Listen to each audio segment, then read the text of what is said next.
Olá, pessoal. Agora eu vou tentar explicar um pouquinho, sobre reações químicas e as relações quantitativas das reações químicas.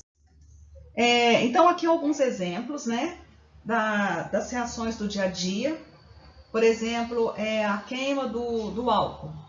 Então, o etanol, em presença do oxigênio, ele vai produzir gás carbônico e água.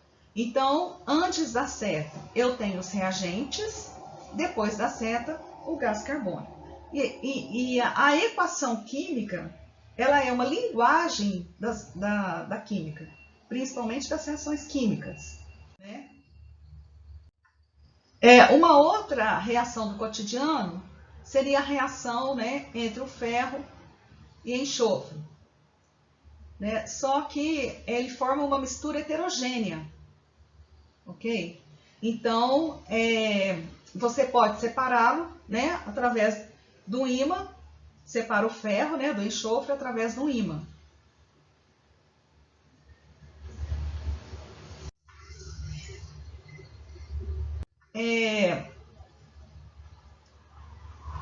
Então, como eu já disse, as reações químicas são representadas por equação química, onde é descrito quem está reagindo e o que produziu. Então, por exemplo, enxofre mais ferro são reagentes. O produto é sulfeto ferroso. Outros tipos de reações, a limpeza, o clareamento, por exemplo, de um tecido com água sanitária,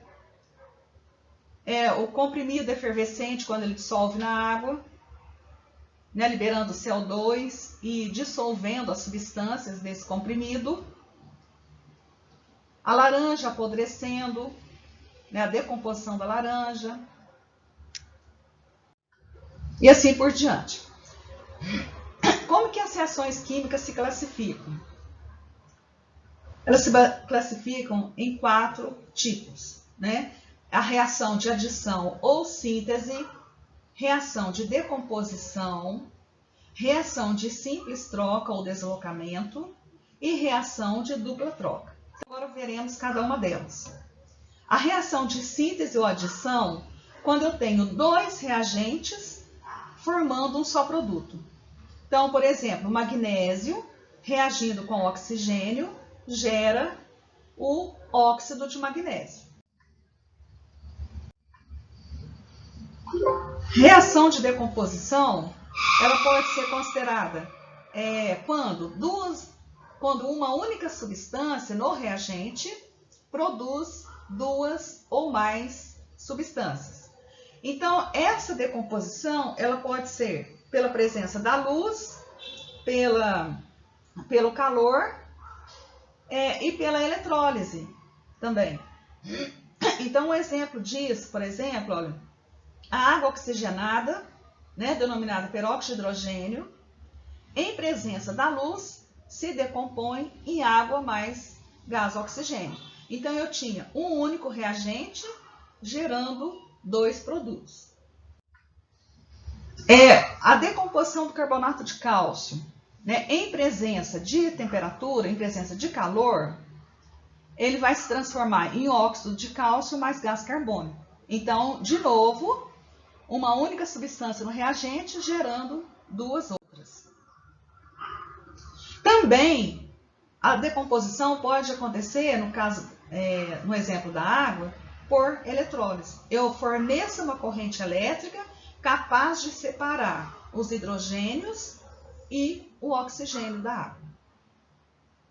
Então, a gente chama isso de decomposição eletrolítica. A água é separada através da corrente elétrica.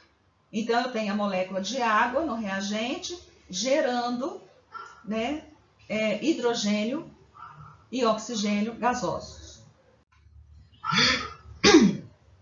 A reação de simples troca ou deslocamento é quando eu tenho 2 reagentes, uma delas é uma substância simples e formando dois produtos, também um dos produtos sendo uma substância simples.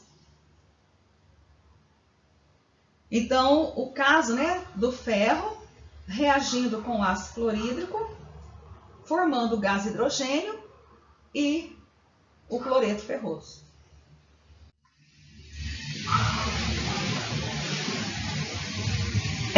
Eu também posso ter uma reação de simples troca por deslocamento de metais. Então, eu tenho o zinco, que é um metal, e o cobre, que também é um metal, só que na forma de sal aqui.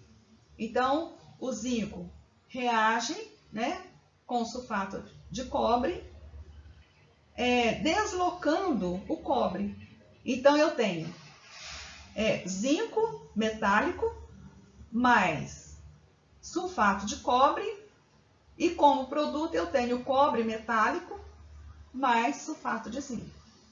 Então, aqui a gente chama essa reação de deslocamento por metais, porque eu tenho dois metais, né, presentes. Um na forma sólida e o outro na forma aquosa.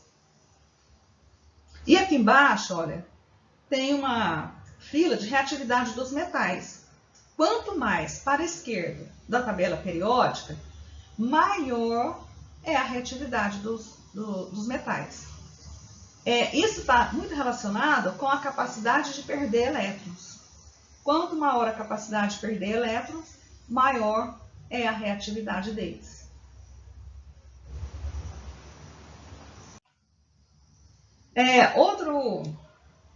Outro tipo de reação, né, é a reação de simples troca com ácidos. Então, por exemplo, eu tenho aqui metais reagindo com ácidos. Zinco reagindo com ácido clorídrico. Eu tenho a formação, né, de dois produtos, sendo um deles uma substância simples. A mesma coisa, o ferro reagindo com ácido clorídrico. Eu tenho cloreto ferroso mais o gás hidrogênio. Cobre reagindo com HCl. Não ocorre. Por quê? Porque o cobre não consegue deslocar o hidrogênio. O hidrogênio é mais reativo que o cobre. Da mesma forma, a reação abaixo, do ouro com o ácido clorídrico. O ouro ele é pouco reativo, então ele não consegue deslocar o hidrogênio. Então essa reação não ocorre. E finalmente, as reações de dupla troca. Essas reações são dois reagentes, geralmente, né, substâncias compostas, formando duas novas substâncias compostas. Então, por exemplo, nitrato de chumbo reagindo com iodeto de potássio vai produzir nitrato de potássio e iodeto de chumbo. Outro exemplo, nitrato de prata reagindo com ácido clorídrico vai gerar cloreto de prata mais ácido nítrico. Então, eu tinha duas substâncias nos reagentes e agora eu tenho duas substâncias no produto. E aqui mostrando, né, também reações de simples troca, né, envolvendo não metais. Então, aqui eu tenho uma escala aqui abaixo, uma escala mostrando a reatividade dos não metais. Então, olha, quanto mais acima no período, maior a reatividade. Então, da família 7A, olha, né? Quanto mais superior o elemento estiver, mais reativo. Então, da família 7A, o flúor é o mais reativo.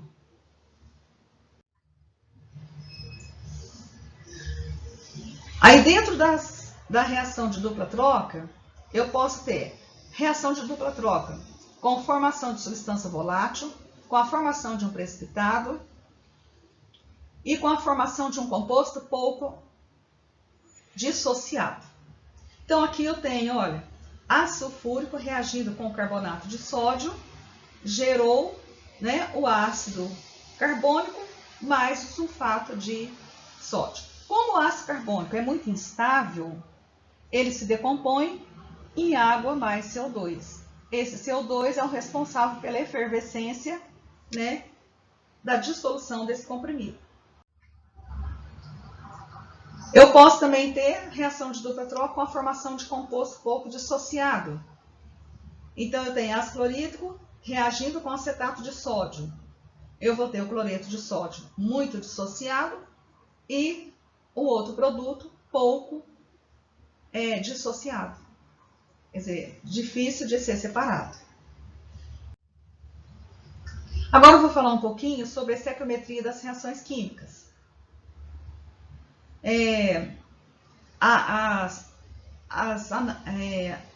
As leis, né, quantitativas estão relacionadas basicamente em três: as leis ponderais, a lei volumétrica e a lei as leis ponderais e lei volumétrica, né? Ponderais relacionam as massas dos participantes de uma reação e a lei volumétrica relaciona os volumes dos participantes de uma reação química. Então, a primeira lei é de Lavoisier, né, proposta por volta de 1775, que ele fala que na natureza nada se cria, nada se perde, tudo se transforma. Como eu já disse, Lavoisier, ele testava todos os seus experimentos e ele pesava todos os reagentes e pesava todos os produtos. Então, ele pesava tudo antes e tudo depois. E ele observou que em sistema fechado, a massa dos reagentes é igual à massa dos produtos.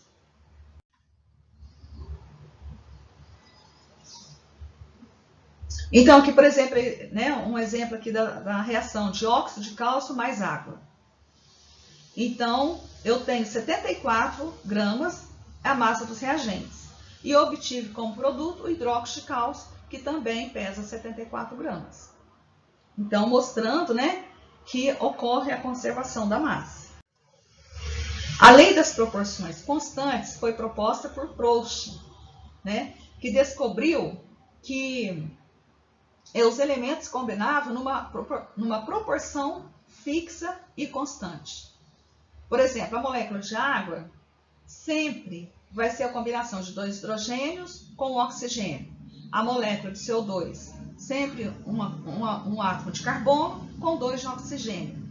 E isso está diretamente relacionado com suas massas. Independente do método de obtenção, no caso da água, sempre a relação do hidrogênio vai ser de 11% e do oxigênio 88,9%. Ou seja, de 11 gramas de hidrogênio e 88,9 gramas do oxigênio em 100 gramas da amostra.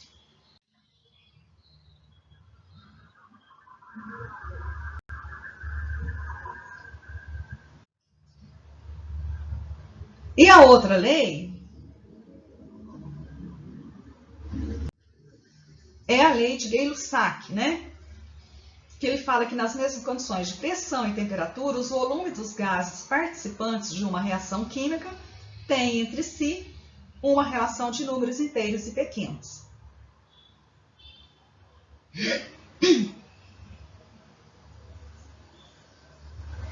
Então, aqui no caso, né?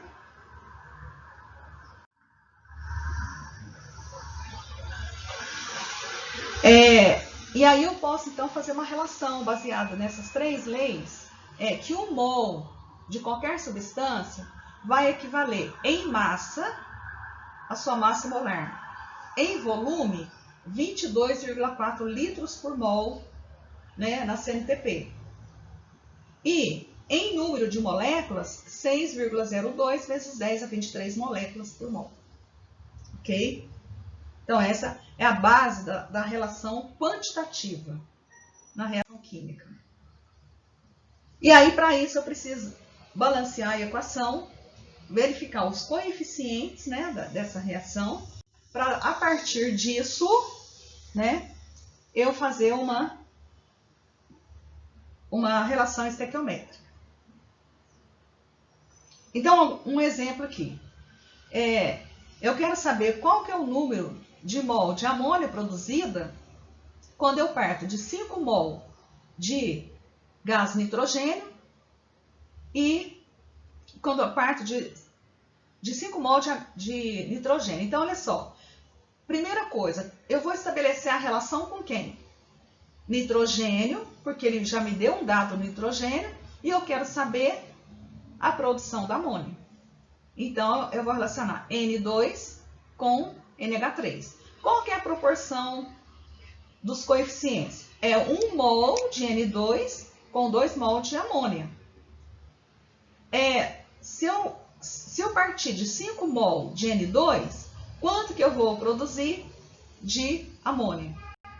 Então, eu vou produzir 10 mol.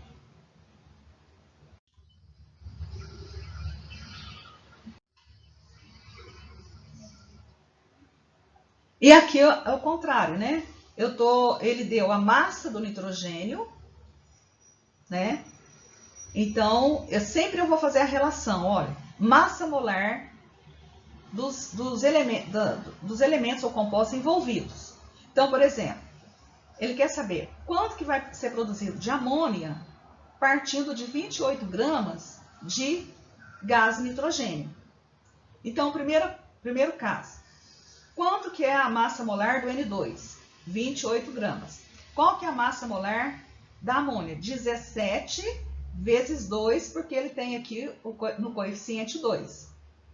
Partindo de 140 gramas de gás nitrogênio, quanto que eu terei de gás amônia? Então, fazendo essa continha, eu vou encontrar 170 gramas de amônia. Usando, né, a questão do volume, né, partindo de gás. Então, por exemplo, eu tenho aqui N2 mais H2 formando amônia, ambos gasosos. A mesma coisa, eu vou fazer a relação. O que eu quero? Eu quero, agora, não é a massa da amônia produzida, mas eu quero o volume da amônia, partindo de quê? De 28 gramas de gás nitrogênio. Então, eu vou relacionar o nitrogênio com a amônia. Então, 28 gramas de gás nitrogênio com 22,4 litros vezes 2, por causa do coeficiente aqui da amônia. 140 gramas de N2, eu vou produzir 224 litros de amônia.